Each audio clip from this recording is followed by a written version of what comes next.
Did you know different operators have different footprints in the game, and when Jackal uses his ability, he can actually tell who he's tracking based on the footprints left behind. And there is a way that any operator on defense can prevent Jackal from tracking them. Here are some Jackal tips you may or may not know. During prep phase, you no longer leave footprints behind. This is something that used to be in the game, but it's not anymore. I don't actually know when they took it out, but it was a little while ago. And if you go prone as an operator, because your feet technically aren't on the floor, you don't leave any footprints behind. So if you're ever setting up in prep phase and you don't quite have enough time to get to where you need to be for when the round starts, if you prone the rest of the way and Jackal then tries to do a rush or entry and get an early frag by tracking footprints, he won't be able to because you didn't leave any behind. Obviously, I don't recommend doing this all of the time, but if you are planning on roaming and, I don't know, sitting in a corner, for example, and you're not quite there and prep phase is about to end, prone the rest of the way there, because if Jackal then rushes and he's using his ability and relying on that to know if it's clear or not without droning, which a lot of Jackals do, they use their ability instead of droning, you can then be round that corner, he'll have no idea you're there because you proned there. Each operator has a different set of footprints. There are 5 different categories it can fall into in total.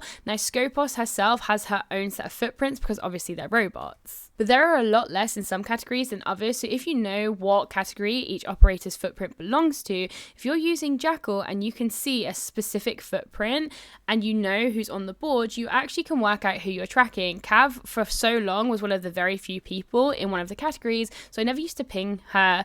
I used to track the footprints live instead, so she didn't turn on her ability and avoid my Jackal ping. This might not be for everybody. Some people might not want to know every single footprint that each operator has, but I think it's quite handy to know, so you know who you're tracking, you know what weapon you might be against, you know what ability you might be against. It can really help you win certain situations if you know who you're going up against.